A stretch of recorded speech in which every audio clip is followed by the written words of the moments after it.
Yo, what's up, guys? It's Kaju here, and I'm coming at you with another video.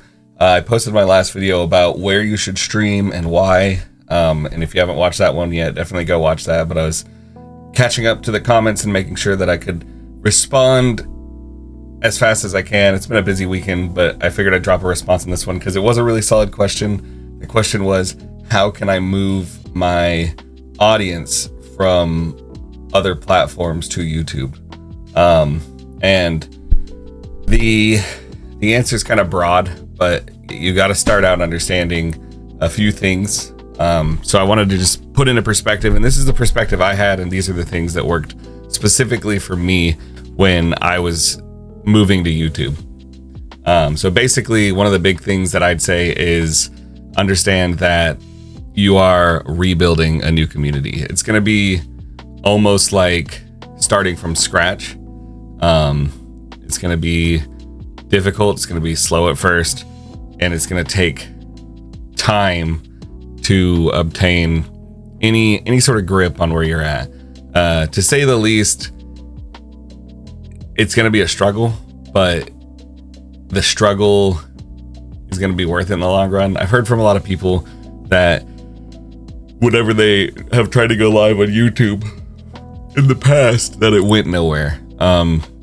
And that happened to me too.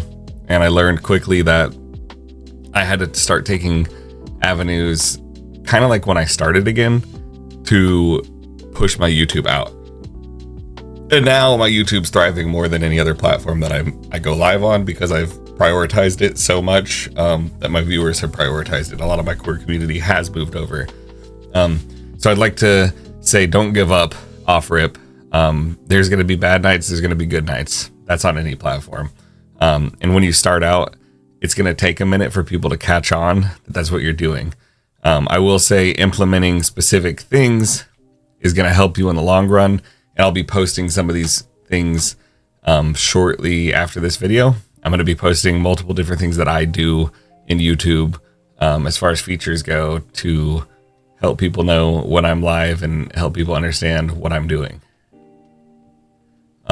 So essentially, what I would say is start out kind of like, go from the perspective of like when you first started streaming on Twitch, or when you first started streaming on whatever platform you were on before this, and think about who those people were that you reached out to get support from. Because a lot of the times you start and you're like, you talk to your real life friends, you talk to your family that might be interested in supporting it and everything. And believe it or not, it goes a long way.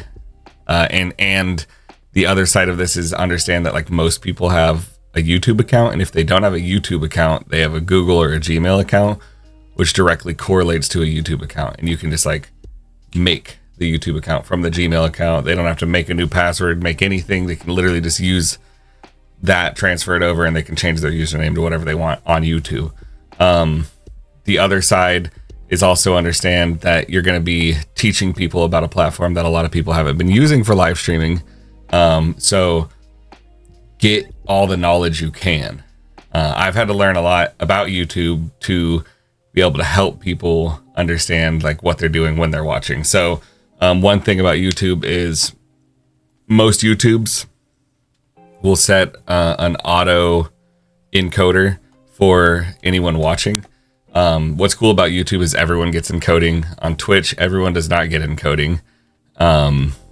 It's like prioritized by partners. And then if there's encoding left over, they give it out spontaneously. So there's a lot of times you'll go live on Twitch and people can't change the encoding options. Encoding is when they can go in their phone and change the quality of the stream to better fit their service. So like if their internet or service isn't solid enough, then they can change the quality to lower to reduce lag and actually be able to see the stream fluidly with less picture quality. And that's something that YouTube gives to everyone. But with the auto feature, it automatically makes the stream look really pixelated because it starts them out typically on one of the lower ends based on their service. It's just YouTube guessing, hey, this is what you should be watching this at. But my advice is make sure that you inform people that you just hit the settings wheel and you go to your quality options and advanced, and you can select 1080p or whatever quality you want. and you pretty much have to do it every stream, but it's like not a difficult task. It doesn't take long, and then you're seeing like really good image through the YouTube streams. So little things like that kind of knowledge is a big deal. Knowledge of how the partner system works and how you can get to the point where you can apply for partners is important. That way you can encourage people, hey, look, I've never been partnered on a platform, and I'm trying to reach that. That's been one of my big things. I was like, and I'm getting closer. And I encourage, like, because like I used to not encourage lurking because it didn't help me in any way with Facebook or Twitch or any other platform. But on YouTube, if you lurk, you're actively giving. Excuse me. On YouTube, if you lurk, you're actively giving watch hours towards the partner goal. So lurking is encouraged. Plus, at that point, whenever you are partnered and you have ad revenue and stuff, lurking also gives you ad revenue, which is significantly better than Twitch. And it's amazing because you can actually turn ads on and off, I'm pretty sure, on your live videos. And that's phenomenal to me because there's nothing I hated more on Twitch than people getting 5 ads shoved down their throats. And here's the other little tidbit of knowledge about YouTube that's going to be important for you. And it's kind of a selling point. You're going to kind of want to sell them on it. But I recently got rid of my Spotify and started using YouTube. I got YouTube Premium, and I found that one, the music library is like infinitely bigger because basically like anything that is a video with music, even if it's like a full album, you can save into your YouTube Music and listen to in the YouTube Music app. Covers, remixes, everything in between. Things that you don't even like remotely think about finding on Spotify, you can find on YouTube, and it like automatically transfers over to your YouTube Music. So the library is huge. There's a lot of other premium benefits you get, like 3 months of Discord Nitro and a bunch of other stuff. But the biggest perk is no matter what YouTube video you're watching, live or not, you don't get ads. So even if that streamer has ads turned on, you won't get the ads because you have YouTube Premium, and your watch time will still inherently give them revenue similar to ad revenue. So YouTube Premium is a big selling point. It's also a big like people are already using Spotify or Apple Music or whatever. All you have to do is kind of be like, yo, like YouTube Music is the wave, like YouTube Premium is the wave because you're getting all of this in your bundle instead of the simple things that you get out of like a Spotify or whatever, right? So the other thing I would say is when you are doing this initially, don't multi-stream to every platform. Like I know that's what I'm doing right now, but do 2 platforms at a time because it's going to increase your numbers on both platforms to where you're getting some sort of traction on whichever one, and then you just basically like it's easier to push one group of people over to the other platform than it is to group like 4 other groups of people, right?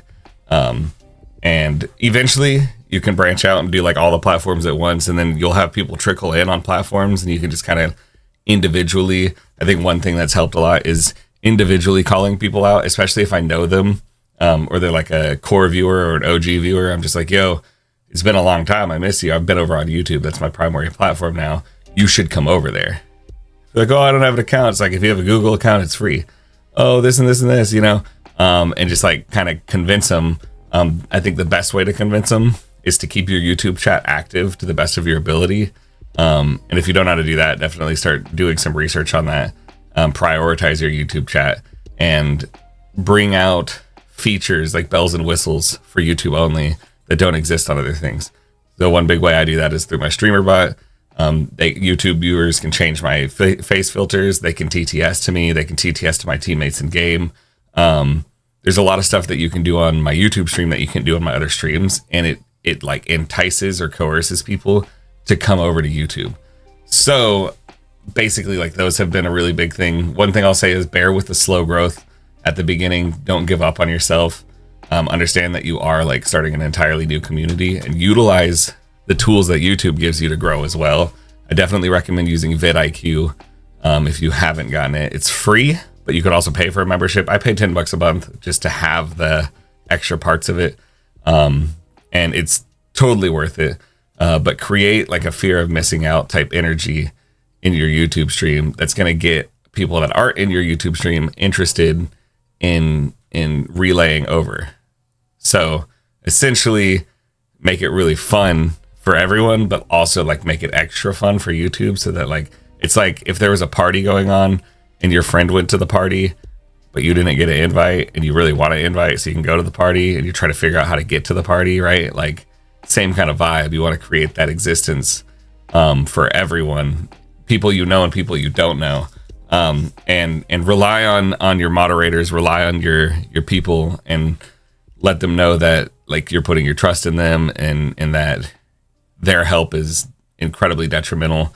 I think one of the biggest reasons I've been able to approach even getting close to partners so far is because my moderators that I have kept on board have been insanely supportive of this move to YouTube. And so I've really enjoyed the move to YouTube. I've enjoyed the freedom of speech that people get. Like they don't just instantly get banned like they did on Facebook. And there's not keywords like on Twitch that they can't say. I enjoy the aspects that like when I make a video like this one, I've had people come in from these videos and be like, yo, I saw this video and it really helped me out. And that's fucking dope, because that never happened on Facebook. That never happened on Twitch. That never happened on TikTok for me. I never had people come in and be like, yo, I watched this YouTube video, right? And what I realized was YouTube is like the pillar that really helps all the other platforms, right? When you're bigger on YouTube, it's easy to be big on Twitch, or it's easy to be big here. So why would you spend your time crafting like your time diving and sweating and pouring everything into the branches as opposed to the trunk of a tree, right? Like these other ones you can still use. You can still go live on Twitch, because there's things on Twitch that might be better on Twitch than YouTube, like watch parties. YouTube doesn't have watch parties. You can literally watch like movies with your viewers on Twitch. That's one thing I'll do on Twitch. There's things on Kick that you can get away with that you can't get away with on YouTube. Pretty sure you can still play music on Kick right now. Not sure how long that'll last.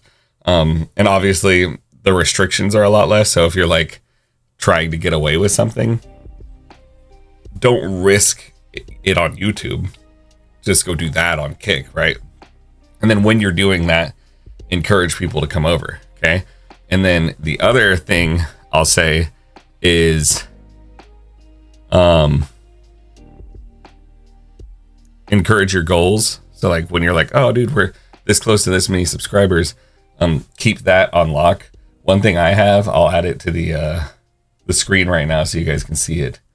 I have a voice command set up through my, this has been one of the most helpful things. I have a voice command set up through my stream, and I'll set up a video tutorialing this as well. But when I say the word subscribe, should be working. I look fucking stupid when it doesn't work. Let's just say that. Voice control. Oh, it's under a different seat. Okay.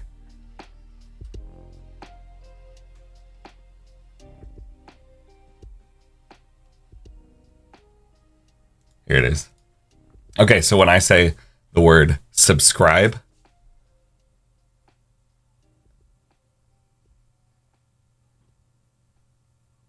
that pops up over a web URL of my live YouTube sub count. So you can see how many subs I have right then and there. And then obviously like that encouraging funny GIF that's like, hey, right? And it just those little things can really help push it. One thing I've noticed is like a lot of people think you can just throw up a chat command or a timer on your chat. Dude, people don't look at those.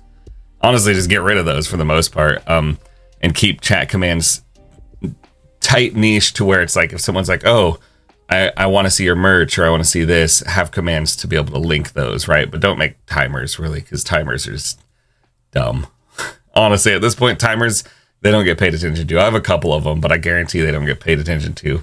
The other thing that I have through my streamer bot, which I will be posting a tutorial about, is text alerts. I'm able to send out alerts to my entire community with text messages in them when I go live. So instead of them relying heavily on Discord alerts or YouTube alerts or Kick alerts or whatever, no matter where I go live, the people that really want to know can sign up for the text alerts, and I can send them an alert saying, hey, I'm live over here. Here's the link. This is what I'm doing. That's been a really big part of getting a lot of my people to my streams on a regular basis, because they're more likely to see a text than anything else, especially when you're coming from like Facebook or Twitch, where that's the only app they're really using. So they don't get alerts from other apps, right? A lot of people don't get their YouTube alerts, and you can fix that by moving them over to YouTube, but it takes time. So my advice is don't give up, work really hard, think outside of the box, watch the upcoming videos that I'm putting up, but also like there's a lot more you can do than just what I'm showing. I'm just showing the stuff that I had to learn kind of on my own, and figure out on my own without others. Like text alerts, I haven't seen that. The Cash App alerts, I haven't seen that. Putting voice chat into your team's ears, haven't seen that. Snapcam filters I've seen, but I've never seen someone make them triggered on commands. So I'll be posting videos on all of these things in the near future. So make sure you hit that subscribe button. And yeah, I'll see you guys on the next one.